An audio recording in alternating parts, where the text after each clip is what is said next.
morning, you're watching Business World Live. I'm Danie, Laurel. And I'm Delos Santos. Here are the biggest stories to kickstart this trading day Thursday. With soaring oil prices showing no signs of slowing down, President Duterte wants Congress to review the country's oil deregulation law. Is it high time for more workers to return to the office for the government? The answer is yes, saying this will help boost economic recovery. The DENR is now working on contingency measures for the dry season as water level at Angat Dam continues to drop. The Bangko Sentral is eyeing tighter requirements for financial institutions that want to enter the e-money business. We begin our broadcast with the Energy Department conceding that soaring pump prices could go even higher. That's as the price of global price of crude is expected to hit $120 a barrel due to the conflict in Ukraine. Energy Secretary Alfonso Cusi said that gasoline may hit above 70 pesos per liter, while diesel is seen to reach more than 60 pesos per liter.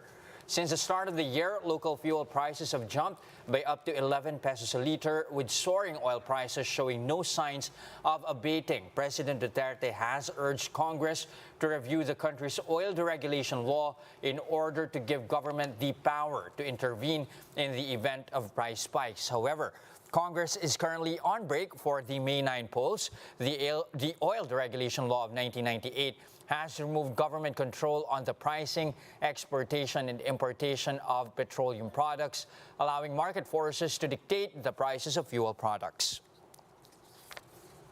What does the workplace look like under the new normal? Well, for many companies, the hybrid setup remains ideal. That's as some employees still prefer to work from home while others want to be on site. But if you ask the government, it's about time for more workers to return to their offices. Shaila Francisco with the rest of the story. This communications firm in Taguig remains vacant even after the government allowed 100% on-site capacity. Anna, one of its employees, said they are more productive under a work-from-home setup. 6 hours of my time and just stuck in the road. So now that 6 hours is translated to me being able to do the work and accomplish so much things. Hello, good morning. Thank you for calling. My name is Alex. How may I help you today? Some BPO employees are also able to save up while working at home. Mas matipid kasi hindi mo na kailangang mag-commute. On the other hand, some employees, like those working in finance, are more inclined to work in office. Mas mabilis yung action, mas mabilis yung interaction. And of course, yung dating ng documents, so nakikita ko kaagad. A survey conducted by Collier show that majority will implement a hybrid setup this year. The Contact Center Association of the Philippines said it's the clients who are requesting for this kind of arrangement. If we can retain good mix of people working on site and people working from home, that assures me of my service continuity to my customers, right? So despite of whatever things that will happen. If they prefer a hybrid setup, the Trade Department is encouraging employers to allow more on-site workers. This is to help the economy recover after a series of lockdowns. Siyempre, lalabas ang tao, gagastos for transportation, and then kung meron silang gustong bilhin, mas maraming gumagastos, mas maraming perang umiikot. Shaila Francisco, VR1 News. Now, after 2 years of doing hybrid work, are employers ready to welcome back workers in their offices, or is remote work here to stay? Let's get insights from George Barcelon, President of the Philippine Chamber of Commerce and Industry. Good morning, Sir George. Thank you for joining us on the show today. Good morning, Jess. Good morning, Dan. Good morning. Okay. Sir George, good morning first, to the televiewers. All right, thank you, sir. First, give us an idea. What's the setup, at least, for your members? Are they now at least requiring their employees to go to work, or naka-hybrid pa rin kayo?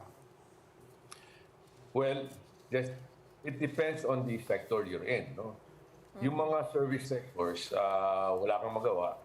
They have to be on site to provide the services.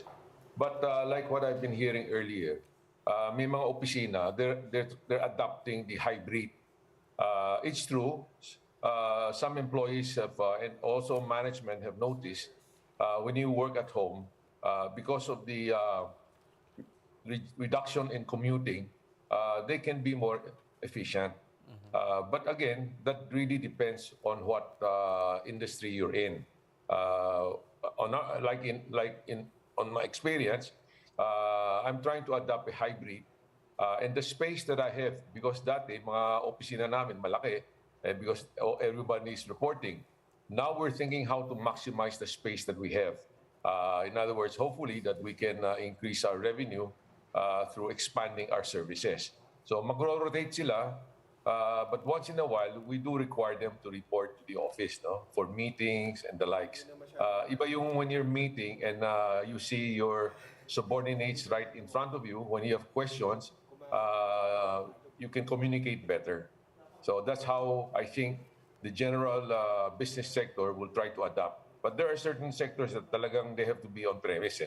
So that's I hope. But once this is open, I think gradually we will return to more people working on site, no, in their office and the likes. Thank you. More to that point, Sir George, when do you see that happening and what's it going to take in order for majority of the workforce to actually go back to their offices? What measures should be in place?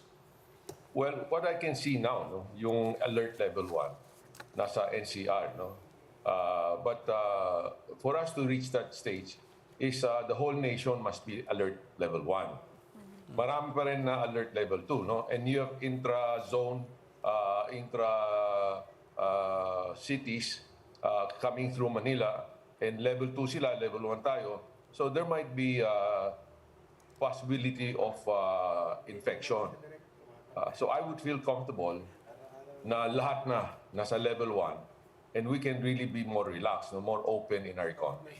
Okay. Sir, to that end, at what point can you say that companies are already doing a pandemic exit strategy that we've seen in the United States, in Europe, or are they still, of course, living with the fact that there is still quite a risk that surge, there might be a surge in cases, there is still, of course, a risk that hospitalization could occur with our vaccination rates, or are we almost ready to say, listen, let's put that behind us and just go on with our lives? Dan, regarding that question, the private sector, they're rearing to go already because the past 2 years everybody's affected. No matter how low the quarantine is, it's not yet normal. So we're rearing to go ahead once the science, all the data shows us that we can go through normalization without any fear. No. The important thing now is also to build up the confidence of the general public. The confidence meaning to say that yung daily infection numbers are rather low. No? As of now, if you notice, yung testing natin ngayon, mga 25,000 a day. Ang positivity rate, halos 5% lang. So umabot ng mga thousands or less than 1,000. No? But I think that should continue to give us an indication. Let's say, assuming if we test 50,000, kung positivity na 5%, maging ano na yan. The number will be bigger. No? So it's a question that we have to follow the science also. Okay. Sir, from COVID towards war in Ukraine, how isolated are we, particularly you sitting as a chairman of PhilExports? To what extent are the exporters worried? We've already had the issues in terms of the oil prices already affecting our pump prices. What about our manufacturing industry? Well, it's really a big concern of what's happened in Ukraine. And of course, it's really between not only Ukraine and Russia, but the whole of Europe. This issue, geopolitics issue, disrupt the energy supply from Russia to Germany. And definitely in Europe, they will take a hit economically. Lahat tayo na epektado. Tayo naman, ang cost of fuel, ang cost of commodities has gone up. Not only fuel, but coal that we use primarily to produce our power, tumaas na rin, almost by, I think it's almost reaching 100%. So earlier, Jess was saying that the impact is the increase in inflation. dito sa atin, no? Ang bilihin, ang transportation, tataas lahat. I hope that the government will try to mitigate. There's been a call to reduce some of the excise taxes on the fuel, which I doubt, because those revenues are necessary also to run the government. So we have to find better ways, no, to really maintain our inflation so that hindi mahirapan na mga manggagawa, but we can keep the economy going. Sir, but is there a bright spot actually for our export sector na we can jump in and take the opportunity to be exporting more commodities, for example? Well, ang export natin ang commodity natin is not most of the agri sector, no, is doing well, but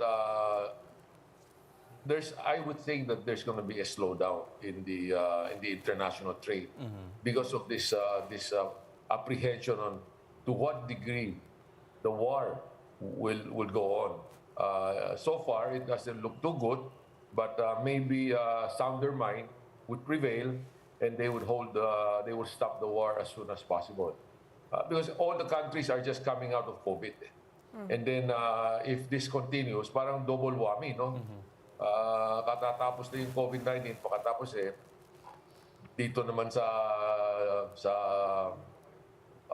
the war, no? It's another kind of war. So we hope, we pray that this will end peacefully. Now, earlier, sir, you were mentioning spillover effects here, fuel price hikes, of course, and then commodity prices also inching higher. Eventually, there will be calls, of course, for fair adjustments in fare rates here in the country. Are employers ready in the eventuality that there would at least be calls for adjustments in wages as well? Well, I think that is something that must be given some thoughts, no? Our fuel prices, as you said, no, may go up to about the oil importation may go up to about $120 per barrel. And also, if you notice, our exchange rate has been quite steady, no, but it has broke through 51. And there's talk about because of the inflation also in the United States, which was very high in the last quarter, no. The federal is talking about increasing the interest rate by over 8 times, by almost, I think, 150 basis point to 200 basis point. So that definitely would have a would have a effect on us in the interest rates. If we don't follow, then our peso will also depreciate, and any depreciation translate to increase in cost in transportation, in importations of fuel and food commodities. All right. Again, thank you very much for your time and your insights this morning. George Barcelon, President of PCCI. Thank you, sir. Thank you very much. Have a nice day. Now that many areas across the country have eased to Alert Level 1, more and more visitors are returning back to the malls. Laila Pangilinan gives us a glimpse of what to expect in the malls in the new normal in this report. Now that acrylic barriers are no longer required in areas under Alert Level 1, our team chanced upon this mall which had ongoing removal operations of these fiberglass partitions from their food court tables. But it doesn't end there. Moviegoers are now allowed to bring and eat their snacks with them at the cinema. We allow na rin full capacity sa cinema, and we also allow eating inside the cinema. The increased foot traffic in malls is also very noticeable. At this mall in McKinley Hill, Taguig, its management and staff started seeing more and more people flocking to place since the implementation of Alert Level 1. Dumami po talaga ang ating mga customers na may kasamang bata. Karamihan po ng customers namin are families. So parents with their kids, even on weekends, even on weekdays, dumami na rin po. But despite the rising number of people going to the mall, the management assured that everyone's safety remains their top priority.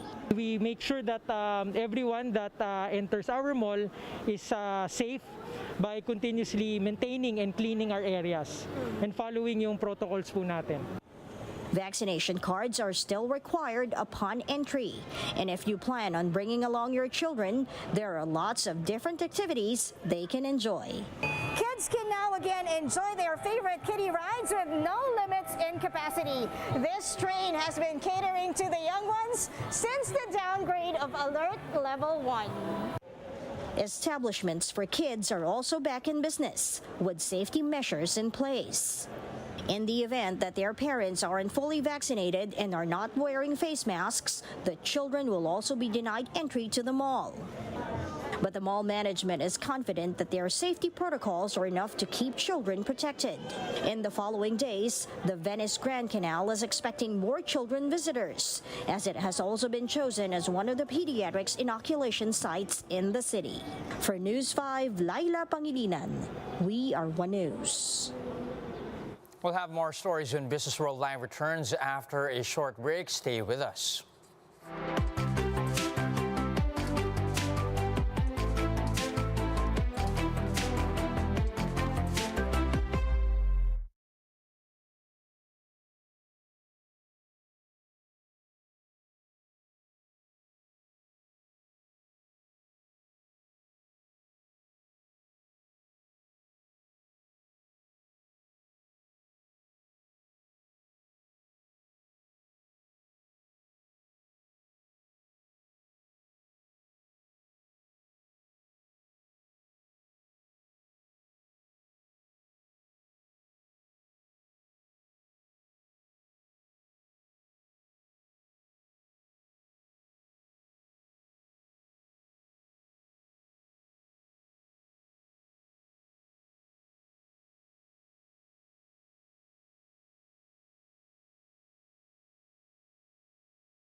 You're still watching Business World Live here on One News. I'm Jess De Los Santos. And I'm Danie, Laurel.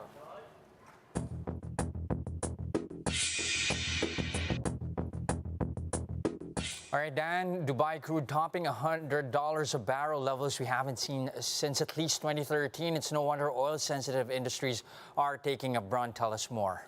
Tama yan, Jess. Look naman, $109 already this morning, and there's no signs of abating. As you mentioned, markets are very jittery here on the back of that. But the good news is jittery on the upside this morning. This, of course, happens as stocks did slide on Wednesday here. Russia continuing to attack Ukraine. We are a week into that invasion, and that has affected oil prices, commodities as well. But take a look at our index, staying strong, up by 0.5% to 7,343 levels here. Analysts are saying, of course, that this has been stirring anxiety, and even the local bourse, we've declined, and you can see that downtrend right here. We were closing in on the support levels that analysts are closely watching out for here. And like you mentioned, the hardest hit industries are the oil-sensitive industries. Airlines na nga have been hard hit just by COVID, and then now they're going to have to adjust yet again with those rising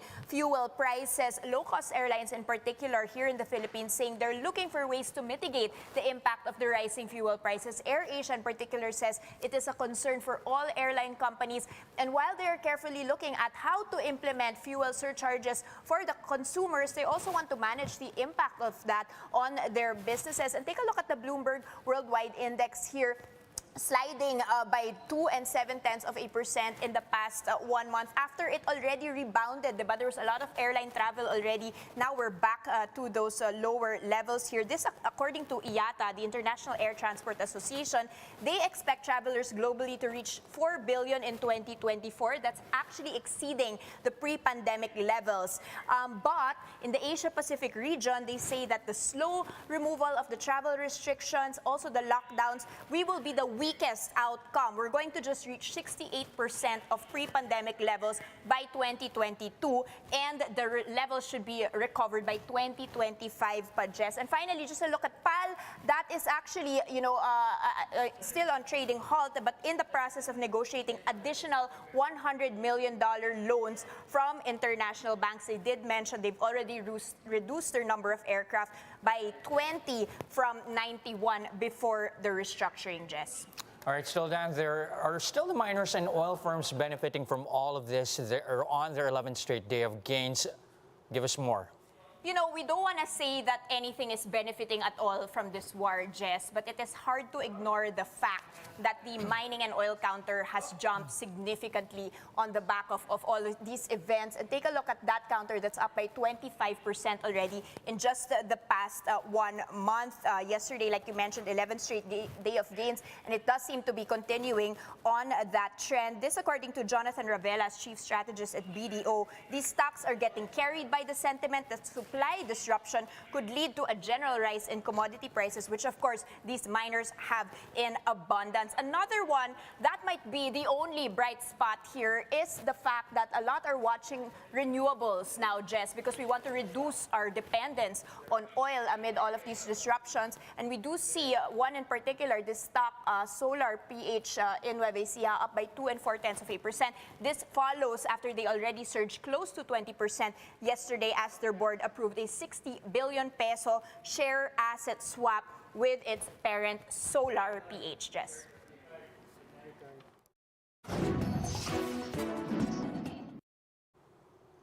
Here are the other headlines we're keeping our eyes on. The BSP is looking to increase requirements for both banks and non-bank financial institutions that are looking to enter the e-money business.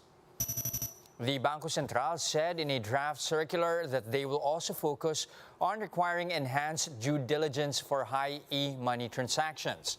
Under the proposal, banks and non-banks that are also electronic money issuers should prepare a minimum capitalization of 200 million pesos.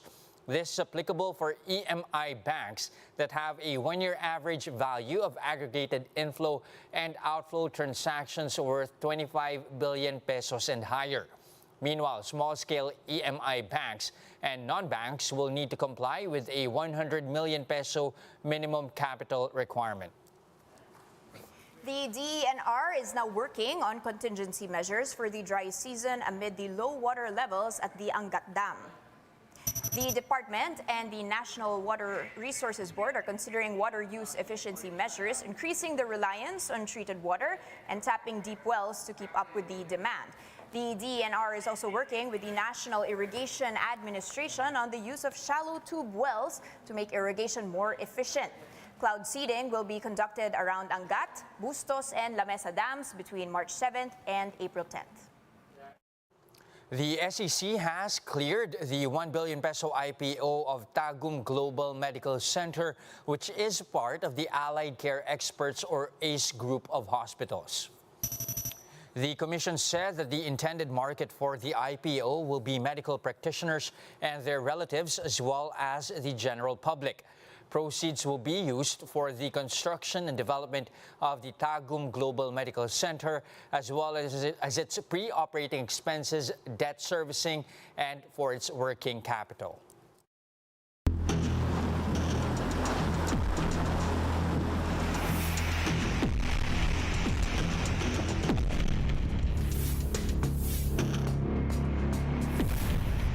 "500 people have already died in the first week of the Russia-Ukraine war." Bella Toledo gives us the latest details on the Russian invasion in this report. Russian missiles have reduced these homes in Zhytomyr, western Kyiv, into rubble. Ukrainian authorities said 4 residents, including 1 kid, were killed by the missile that hit this residential area. Over in the capital city of Kyiv, a television tower was likewise bombed by Russian forces. Fire and thick smoke enveloped the tower after the explosion, which also left 5 civilians dead. Meanwhile, in Kharkiv, the second largest city in Ukraine, a government building was reduced to embers after another missile strike. The Russian government earlier denied that this is an invasion. Instead, they said they're just launching, quote, special military operations in Ukraine. But Russian forces have already taken over many parts of the country, including the southern port city of Kherson. That's why Ukrainians have been scrambling to flee through the western border to make it through Poland, Moldova, or Hungary. According to the United Nations, more than 500 individuals have died from this invasion, while 600,000 civilians have been forced to evacuate. With the Russian invasion still underway, repatriation efforts for Filipinos in Ukraine are still in full gear. Earlier this week, 13 OFWs arrived at Danie after fleeing Ukraine. According to the DFA, around 140 Filipinos are still in Ukraine, and most of them do not want to exit the country.